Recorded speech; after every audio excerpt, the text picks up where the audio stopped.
बहन कहाँ से आई हैं? हम रामपुर से आए? आए, मिलक से आए वैसे, पर मिलक बरेली में आप रहते दीदी हैं। मेरे पास आई थी, जी। आप हमसे मिली हैं जी और आपकी कुछ शंकाएं हैं क्योंकि तुम अगले कुछ महीने पहले आई हैं जी और आप दरबार में सार्वजनिक इसलिए मिलना चाहती हैं कि आपका ये वीडियो आपके पति तक जाए, आपके परिवार में जाए, सब तक जाए कि सच्चाई क्या जी है ना? जी मैंने आपके बारे में लिखा है, जी। बताइए क्या पूछना चाहते हैं? मैं ये पूछना चाहती हूँ कि जब मैं अक्टूबर में आई थी तब आपने बोला कि आप पर देवी माँ की कृपा है। तब मुझको इतनी परेशानी नहीं थी, थोड़ी बहुत थी। फिर यहाँ से जाने के बाद में मेरी पूजा क्यों छूट गई, या शायद मेरे नियम न करने से, ये मुझे नहीं पता। पर जिस माँ को मैंने बचपन से पूजा, उस माँ को मैं भूल गई। मुझे बिल्कुल नहीं पता कि पूजा करनी है। दूसरी बात कि मेरा बीपी लो होता है, सोने से पहले घबराहट होती है। अभी आप कह रहे थे कि जल्दी आओ, पर मेरे पैरों से जल्दी कोई बात नहीं चला जा रहा। कोई कान बात। के पीछे पानी टपकता है। मतलब कोई प्रेत नहीं आता, पर मेरे शरीर में दुखन है। मतलब शरीर में कोई प्रेत नहीं आता लेकिन शरीर में पीड़ा होती है, हाँ, जैसे कष्ट खेलते हैं होता ऐसे, हाँ ऐसे नहीं होता। है। अच्छा हाँ। ठीक है, और कोई बात दीदी? और ये कि जैसे मेरे पति हैं, उन्होंने मुझसे प्रेम का विवाह किया है, दूसरा विवाह। अब 2 शादी की है, मतलब आपने किया, पति ने किया? पति ने की, अच्छा। मैंने नहीं की। अच्छा। मेरे एक ही पति हैं, तो उन्होंने दूसरा विवाह किया है। तो जैसे पति का धर्म होता है कि हर दुख में अपने पत्नी का साथ दे। बिल्कुल बिल्कुल सही। पर वो मेरे किसी भी रोग को, किसी भी बीमारी को सुन करके टाल देना, या ये कहना कि तू वहम कर रही है, तुझे कुछ नहीं है। और इस बहस पर वो मुझसे झगड़ा हो जाता है, वो मुझे पीट भी देते हैं। मैंने सिर्फ उनसे प्रेम की वजह से विवाह करा था, ना कि धन की वजह से, किसी वजह से। जब वो हम दोनों के रिश्ते के बीच में नहीं है प्रेम, वो मुझे नहीं समझ रहे हैं, तो मुझे नहीं लगता कि इस रिश्ते की कोई बुनियाद या कोई पक्की है, क्योंकि मेरे मन में उनके प्रति विश्वास नहीं। तो क्या आप दीवार डगमगा रही है क्या? डगमगा नहीं रही है। पहले उन्होंने कहा रात को दिन, तो कह दिया दिन, क्योंकि जिस समय मैं आई थी उस समय शायद मेरी उम्र ऐसी होगी 19 साल की। मैंने ये दुनिया नहीं देखी थी कि कैसे किसी से शर्त रखनी चाहिए, अपना आगे का भविष्य कैसे तय करना चाहिए। उन्होंने कहा आओ हमारे पीछे पीछे, मैं चल दी पीछे पीछे। जब मेरे ये 2 बच्चे होकर मैं माँ बन गई हूँ, तो मुझे पता चला कि कौन मेरा अपना है और कौन मेरा वीराना है। ये सब बात है बस। चलिए, आप इसमें हम क्या बता दें, बोलो। आप हमें ये बता दें कि ये कान के पीछे पानी गिरना, पेड़ों में दर्द होना, रात को सोने से पहले घबराहट होना, सुबह को बिल्कुल बेहोश रहना, ये सब क्या है, कहाँ से आया ये मुझे? तो आपने कहीं और झाड़ फूक नहीं कराई? जी कराई। कहाँ कराई? हमारी माँ हमें लेके गई थी एक बरेली के पास, मीरगंज वगैरह है वो, उनके काली माँ के पुजारी हैं जी। उन्होंने बताया कि मुझ पे एक अघोरी है जी। और वो जानबूझ के कराया गया है तंत्र द्वारा, जिससे आप अपनी सिद्धि या जो माँ से इलाज करती थी लोगों के, वो ना कर सको। जी। ये मुझको बोला गया और यही बोला कि तुम्हारे किसी अपने ने किया है। जी। कुछ हद तक वो कभी कभी मुझे ठीक कर देते हैं और कभी कभी मैं वैसी हो जाती हूँ। और कहीं और दिखाया? हाँ, और भी दिखाया। सैंद्री एक दरबार लगता है चंदोसी के पास, उन्होंने कहा कि आप पे दरबार की आत्मा है, वो आपसे दरबार लगाना चाहती है, जबकि मुझे पूजा बिल्कुल ही भुला दी है। भाई दरबार तो भगवान से चलता है ना, तो जब भगवान का नाम मैं भूल गई तो क्या दरबार चलाऊंगी? क्या बात, बहुत सुंदर, बहुत सुंदर बात कही। ये बात हर कोई नहीं कहता, लेकिन ये बहुत बड़ी बात है कि जब भगवान का नाम हमारे शरीर से निकल गया और हम उनकी तरफ श्रद्धा नहीं है तो दरबार चलेगा कैसे? चलेगा कैसे? बहुत बढ़िया। फिर आपने क्या सोचा?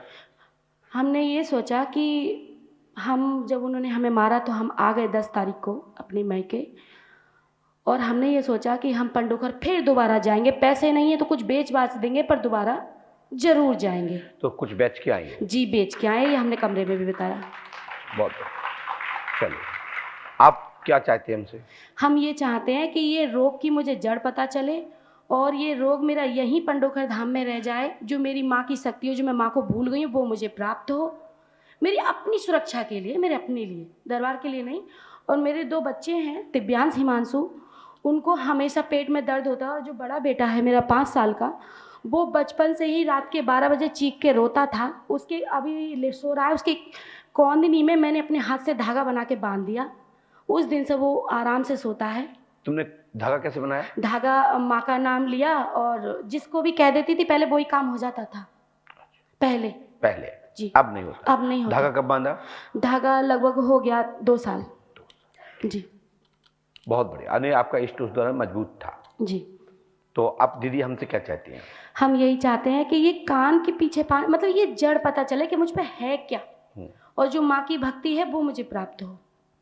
बहुत बढ़िया, सुंदर। बेटा हमने ये लिखा, सुनिए। जी। पति द्वारा हाँ, पति द्वारा मारपीट करता है, जादू टोना तंत्र जानते हैं। ये तथाकथित व्यवस्था है, उनके पास कोई भी जादू टोना नहीं है, लेकिन हाँ जादू टोना से वो संबंध रखते हैं और इसके ऊपर वो थोड़ा सा संबंध रखते हैं और उस पर जानकारी भी रखते हैं।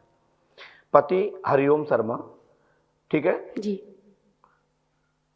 ससुर का नाम श्री राम जी। या राम सेवक शर्मा, जी। सासू माँ का नाम चंदा देवी, चंद्रा। थोड़ा सा अंतर आ जाता जी है। जी, नहीं सही लिखा है। अब हो जाता है चंदा देवी। हाँ। मंजू भारद्वाज, जी। आपके घर में चौकी बनावटी मायावी राशि का दिखाकर आपके पति ने जादू या घर में किसी जगह पैसा छुपा देना या किसी जगह डाल देना जी। या आंखें बंद करके किसी को ध्यान करके कहना पैसा लाओ या थाली लाओ और फटाक से हाथ पे गड्डी आ गई, जी। इस प्रकार के आपको पति ने प्रदर्शन दिखाए। जी। उनके पास न जिंद है और ना ही ऐसा जादू है, जी। मात्र आपको बेवकूफ बनाया जी। और उनके पास ये शक्ति नहीं है, लेकिन वो पंडोकर सरकार के अनन्य भक्त हैं। जी।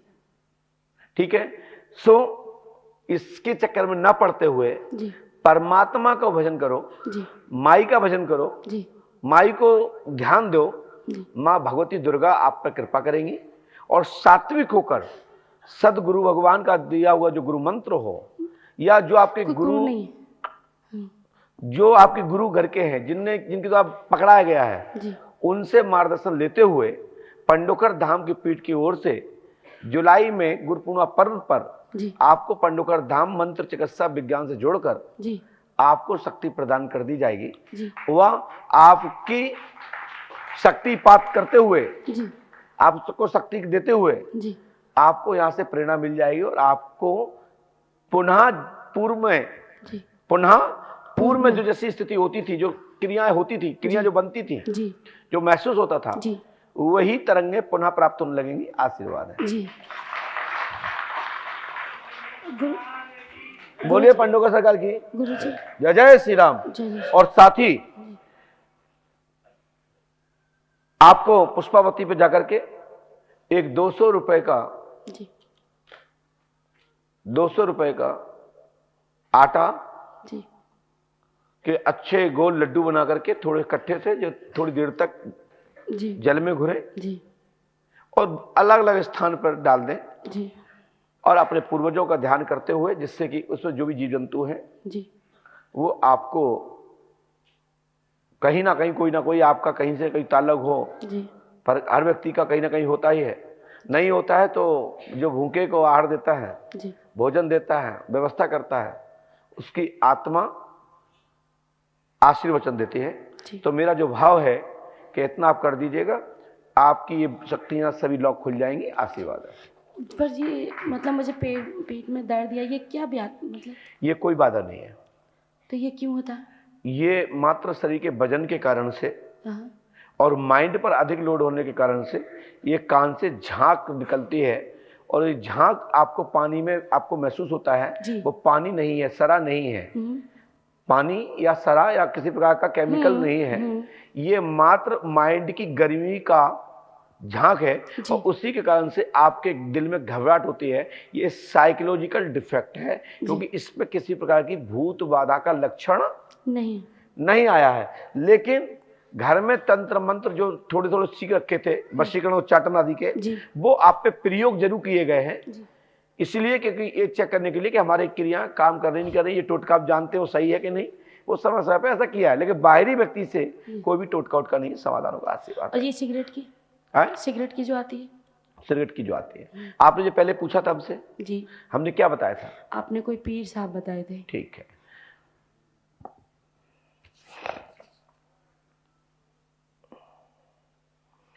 आप बेटा एक 200 रुपए दीजिए। 200? आपके पर्स नहीं है? नहीं पर्स है। नहीं, नहीं पर्स है। लाओ वो आप कहते हैं ना पर्स दूर रखें इसलिए वही अच्छा अच्छा, अब बस अभी ला रही हूँ।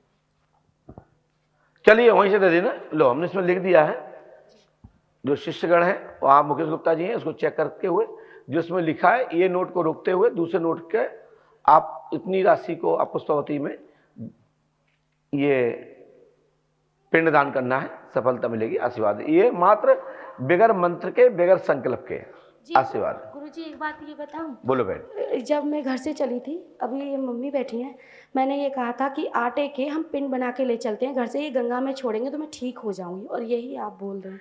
भगवान की कृपा प्रेरणा मिलने लगी। देखिए